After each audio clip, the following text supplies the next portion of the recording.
نحمده ونصلي على رسوله الكريم أما بعد فأعوذ بالله من الشيطان الرجيم بسم الله الرحمن الرحيم أولم يرى الذين كفروا أن السماوات والأرض كانتا رتقا ففتقناهما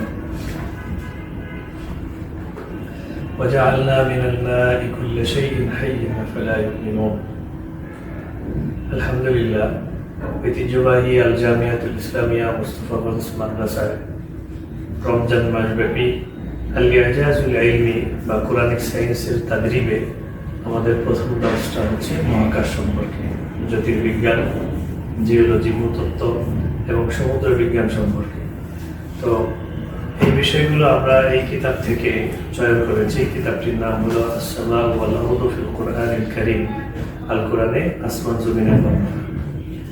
এই কিতাবের 291 নম্বর পৃষ্ঠায় একটা বিষয় আছে, আস-সামাওয়াতু ওয়াল আরদু কানাতা রাতকান ফাফাতাকাহুমুল্লাহ।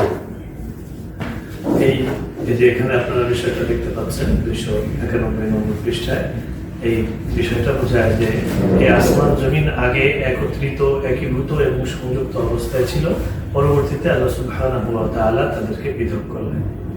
তো এই বিষয়টা আমরা সূরাতুল আম্বিয়া 30 নম্বর আয়াতের মাধ্যমে আমরা এটা ইস্তেদলাল করব। এবং এই আয়াতের মধ্যে আল্লাহ সুবহানাহু ওয়া তাআলা বলেন, আওয়ালাম ইয়ারাল্লাযীনা কাফারু, কাফেররা কি চিন্তা করে না, আন্নাস সামাওয়াতি ওয়াল আরদু কানাতা রাতকান, এই আসমান এবং জমিন সমূহ সব কিছু একত্রে একীভূত সংযুক্ত অবস্থায় ছিল, ফাফাতাকনাহুমা, এরপরে আল্লাহ বলেন যে আমি তাদেরকে পৃথক করলাম। তো এখানে দুইটা শব্দ আছে, একটা হলো কানাতা রাতকান, রাতকান অর্থ হলো কোন বস্তু, আস-সাদ্দু, তাফসীরে মুফাসসিররা বলেন রাতকানের অর্থ হচ্ছে আস-সাদ্দু, অর্থাৎ আসমান জমিন একত্রে একীভূত অবস্থায় থাকা। সাদ্দুনের অর্থ হচ্ছে সাদ্দা ইয়াসুদ্দু, মানে বেঁধে রাখা, একসাথে সংযুক্ত অবস্থায় থাকা। ফাফাতাকনাহুমা শব্দটা যে বলেছেন আল্লাহ, এর দ্বারা উদ্দেশ্য হলো তাদেরকে তিনি পৃথক করেছেন। এই পৃথকের অর্থ হলো, ফাতকুনের অর্থ তাফসীরে লিখেছে আশ-শাক্কু, মানে হচ্ছে বিদীর্ণ করা। কোনো জিনিস ফেটে ফেললে, ফেড়ে ফেললে, বিদীর্ণ করলে, চূর্ণ বিচূর্ণ করলে সেটা যেভাবে বল প্রয়োগের মাধ্যমে বিদীর্ণ হয়, সেইভাবে কোনো এই আসমান জমিনকে আলাদা করা হয়েছে। তো এই বিষয়ে বর্তমান কসমোলজি বা আধুনিক সৃষ্টি তত্ত্বের একটা বিষয় আছে, সেটার নাম হচ্ছে বিগ ব্যাং। বিগ ব্যাং এর বক্তব্যের খুলাসাটা হচ্ছে যে তারা বলেন এই মহাবিশ্ব সৃষ্টির সূচনা লগ্নে সব কিছু, সকল পদার্থ, শক্তি, তারপরে হচ্ছে স্থান, কাল এবং মহাবিশ্বের সৃষ্টির সকল মৌলিক উপাদান, সকল সম্ভাবনা একটা বিন্দু বস্তুর মধ্যে সীমাবদ্ধ ছিল। সেই বিন্দু বস্তুটাকে বলা হয় কতরাতুন ওয়াহিদা, বা যেটাকে আমরা বলি কতরাতুন হারারিয়া, অথবা যেটাকে আমরা বলি তাফাউত, এটা বলতে পারি, বা ইংলিশে এটাকে সিঙ্গুলারিটি। তো এই স্টিফেন হকিং এই তত্ত্বটা দেওয়ার জন্য তিনি অনেক বিখ্যাত। তো আপনারা জানেন স্টিফেন হকিং একজন ফিজিসিস্ট বা পদার্থবিদ ছিলেন। তিনি এই বিগ ব্যাং এর ধারণা দিয়েছেন। আমরা এই কোরআনুল কারীমের এই আয়াতের ব্যাখ্যা আমরা অনেক বড় বড় তাফসীর থেকে, ফাতহুল কাদির, ইবনে কাসির, তাফসীরুল কাশশাফ, তাফসীরুল জামাখশরী থেকে আমরা নিয়েছি। তো তারপরেও এখানে আমরা দেখেছি, আমরা একটু মিলিয়ে দেখতেছি যে আমাদের কোরআন হাদিসের যে বক্তব্য, এই বক্তব্যের সাথে বিগ ব্যাং এর বক্তব্যের কতটুকু মিল হয়। তো সৃষ্টির সূচনা লগ্নে সবকিছু একসাথে ছিল, এই বক্তব্যে বিগ ব্যাং এবং কোরআনের বক্তব্যের সাথে মিল হচ্ছে আর কি। আমরা সব কিছু মিল না পেলেও কিছু কিছু বিষয় আমরা মিল পাচ্ছি। সেটা হলো যে মহাবিশ্ব আগে একরকম একসাথে ছিল না, সবকিছু ঘন সংযুক্ত অবস্থায় ছিল, পরবর্তীতে সেগুলোকে কি করা হয়েছে, আলাদা করা হয়েছে। তো আমরা এই বক্তব্য থেকে, এই আয়াত থেকে আমরা কয়েকটা বিষয় পাই, বিজ্ঞানের কতগুলি ধারণা পাই। এখন এটাকে বলা হয় কসমিক অরিজিন এন্ড সেপারেশন, যেটা মহাবিশ্বের সূচনা এবং বিভাজনকে নির্দেশ করে। তাহলে এটা একটা বিজ্ঞানের ধারণা। আমরা এই আয়াত থেকে কতগুলো বিজ্ঞানের ধারণা পাই সেটা বলবো। 1 নম্বর হচ্ছে কসমিক অরিজিন এন্ড সেপারেশন, মহাবিশ্বের সূচনা এবং সেটার বিভাজন। এটা কি বোঝায়? এই যে এতক্ষণ আমি যে বিষয়টা বললাম যে মহাবিশ্ব সৃষ্টির সূচনা লগ্নে এবং সুবিশাল সুবিস্তৃত ছিল না, এবং পরবর্তীতে এটা মহাবিস্ফোরণের মাধ্যমে এটা বিশাল হয়েছে। তো এখানে কুরআনুল কারীমের আয়াতের মধ্যে সরাসরি মহাবিস্ফোরণের কথা নেই, কিন্তু আগে যে একত্রে একীভূত সংযুক্ত অবস্থায় ছিল পরবর্তীতে পৃথক করা হয়েছে, অসংখ্য আয়াতে এটার সমর্থন আমরা পাই। যেমন আল্লাহ সুবহানাহু ওয়া তাআলা বলেন যে আকাশকে জমিনকে আমি বিস্তৃত করেছি। ওয়াল আরদু ফারাশনাহা ফানি'মাল মাহিদুন, এই আয়াতে আল্লাহ সুবহানাহু ওয়া তাআলা বলছেন যে আমি এই আকাশকে, এই জমিনকে আমি বিছিয়ে দিয়েছি বিছানার মতো, এবং আমি কত সুন্দর বিছাতে পারি। তো এর দ্বারা বোঝা যায় যে জমিন আগে এমন বিস্তৃত বিশাল ছিল না, জমিনকে বিশাল করা হয়েছে, বিস্তৃত করা হয়েছে।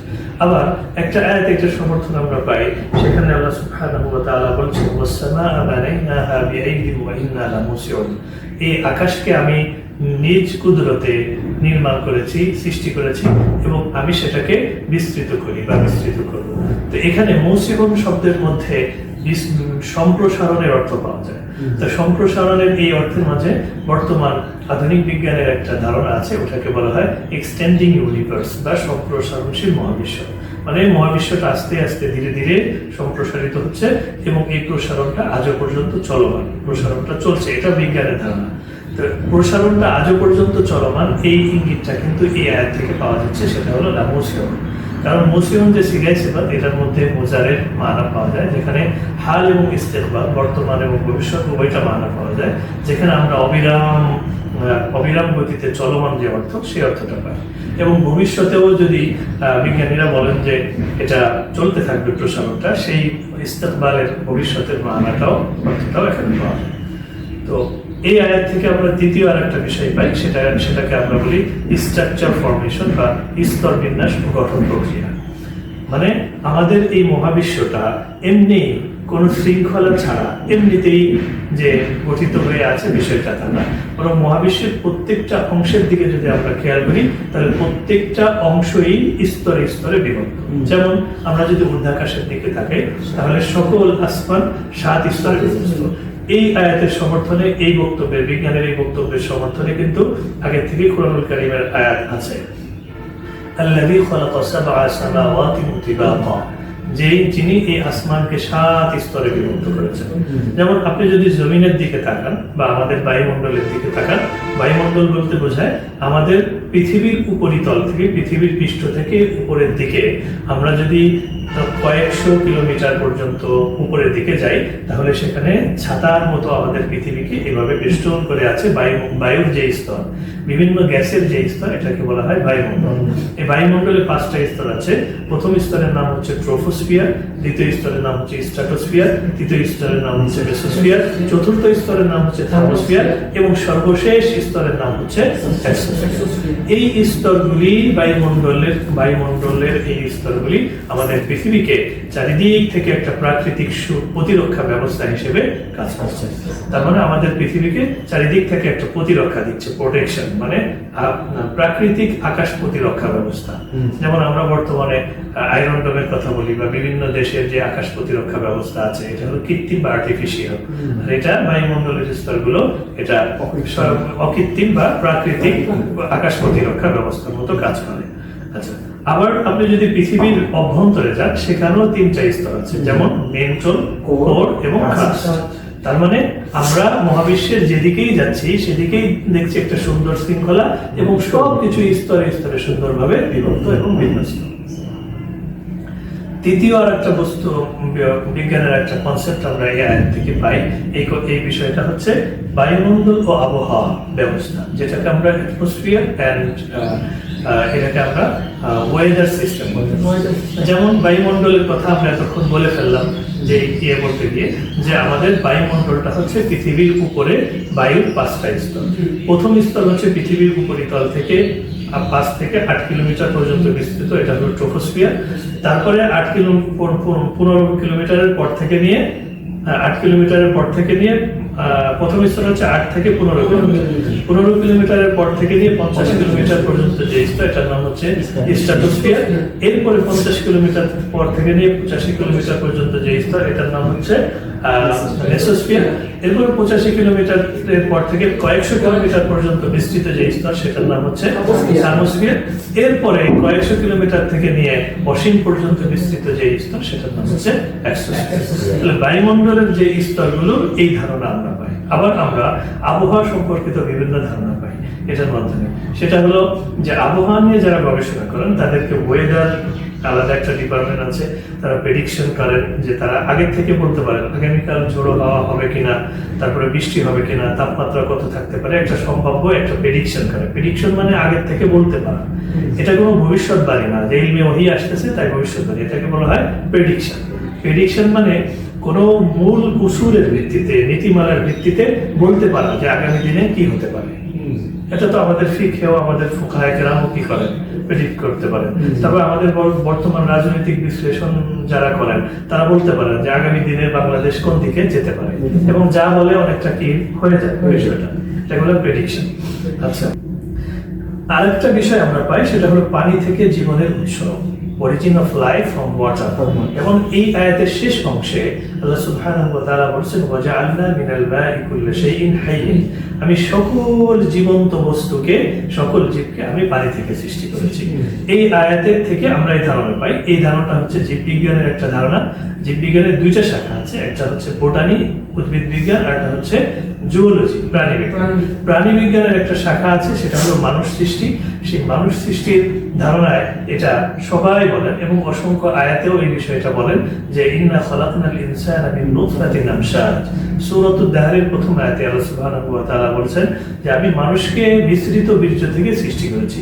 তো এখান থেকেও বোঝা যাচ্ছে মানুষের সৃষ্টির মূল উপাদান হচ্ছে পানি। আবার আমরা যদি আমাদের আদি পিতা হযরত আদম এবং হাওয়া আলাইহিস সালামের সৃষ্টির সূচনার কথা চিন্তা করি, তাহলে ওনার হযরত আদমকে সৃষ্টি করা হয়েছে কাদা ও মাটির নির্যাস থেকে। ওয়ালাকাদ খালাকনাল ইনসানা মিন সুলালাতিন মিন তিন, যেখানে আল্লাহ বলেছেন আমি মানুষকে সৃষ্টি করেছি কাদা মাটির নির্যাস থেকে। তো কাদা এবং মাটির নির্যাসের মধ্যে মৌলিক উপাদান পানিও ছিল, তাহলে এখানে পানি একটা মৌলিক উপাদান। আবার আমরা যদি আমাদের দেহের ক্ষুদ্রতম গাঠনিক উপাদান কোষ নিয়ে চিন্তা করি, তাহলে কোষের যে ছোট বস্তু আছে, কোষটা এত ছোট যে খালি চোখে দেখা যায় না, কিন্তু আপনি যদি ইলেকট্রন মাইক্রোস্কোপ বা অনুবীক্ষণ যন্ত্রের মাধ্যমে সেটাকে পর্যবেক্ষণ করেন, তাহলে বিশাল আকৃতির একটা কোষ দেখেন, যার কেন্দ্রে নিউক্লিয়াস আছে, এবং ওই কোষের প্রায় অধিকাংশ অংশ হচ্ছে পানি। তাহলে পানির উপস্থিতি আমাদের শরীরে কত গুরুত্বপূর্ণ। আমাদের সৃষ্টির মৌলিক উপাদানও পানি, আবার আমরা মানুষ সৃষ্টি হয়েছি বীর্য থেকে, সেটাও পানি, আবার আমাদের শরীরের প্রত্যেকটা কোষে অধিকাংশ অংশ হচ্ছে পানি। তাহলে কোরআনের আয়াতের এটা আমাদের জীবনে, মানুষের জীবনে কতটা প্রতিফলিত হয়েছে। 5 নম্বর একটা বিষয় হচ্ছে আলো ও অন্ধকারের উৎপত্তির ধারণা এখান থেকে। যেমন এখানে বলেছে আস-সামাওয়াতু ওয়াল আরদু কানাতা রাতকান লিয-যুলমাতি ফাফাতাকাহা আল্লাহু বিয-যাওদি।